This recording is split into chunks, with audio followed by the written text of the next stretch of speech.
दुर्गा नदी के किनारे बसा एक गांव फूलपुर।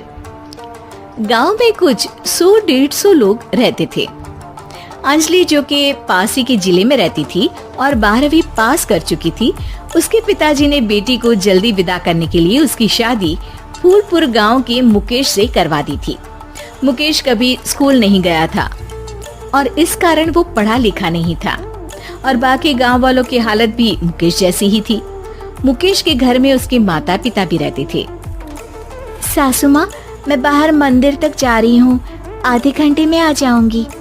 अरे अभी कहीं जाने की जरूरत नहीं है, चुपचाप जाके रसोई में रात के खाने की तैयारी करो। और ये घूंघट क्यों हटा लिया है तुमने? क्या पता नहीं कि इस गांव में औरतें बिना घूंघट के नहीं रहती।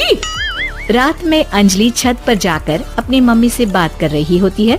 तभी गांव की 3-4 औरतें उसे देख लेती है और दरवाजे पर आकर उसकी सास से शिकायत करने लगती है। और क्या हुआ? अरे छत पे तो देखो, आपकी बहू मटक मटक के किसी से फोन पर बात कर रही है। दिन भर फोन पे लगी रहती है। अरे कल तो मंदिर के पास वो क्या कहते हैं, सेल्फी ले रही थी। शहर की बहू रखना अच्छा शान की बात है, पर देखना इसके लक्षण से ये तो तुम्हारे परिवार को बदनाम ना कर दे। ये पहली बार नहीं था जब सास से गांव के लोगों ने अंजलि की बुराई या शिकायत नहीं की हो। अब तो ये रोज की बात थी। अंजलि ये सब सुन लेती है। जब वो नीचे जाती है तो मुकेश भी वहाँ आ जाता है। सास कहती है, बेटा, लोग घर आकर शिकायत करने लगे हैं बहू के कामों की। देख लो, पति हो, संयम से रखो इसे।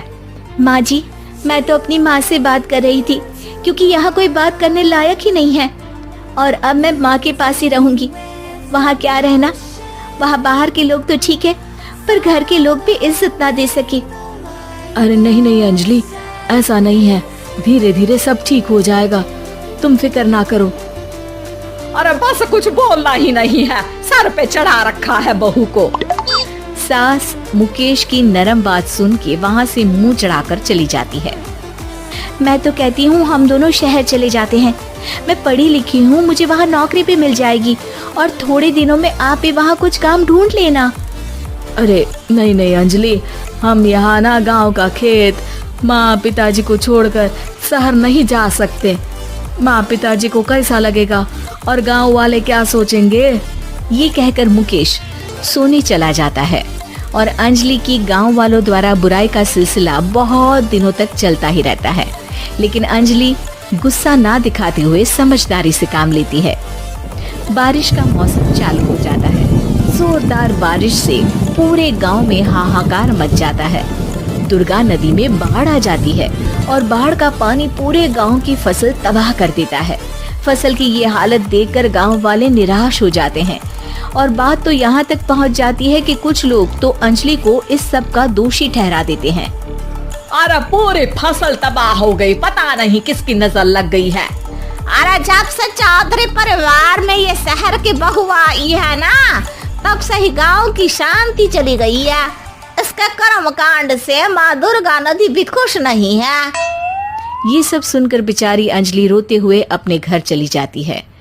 कुछ दिन बाद सभी गांव वाले अपनी फसल का मुआवजा लेकर अपने अपने घर आते हैं। मुकेश भी 1500 लेकर आता है। अंजलि को जब पासबुक दिखाता है तो अंजलि हैरान हो जाती है। अरे, ये पासबुक में तो उन्होंने 4000 की एंट्री करी है और आपको सिर्फ 1500 दिए। सच में?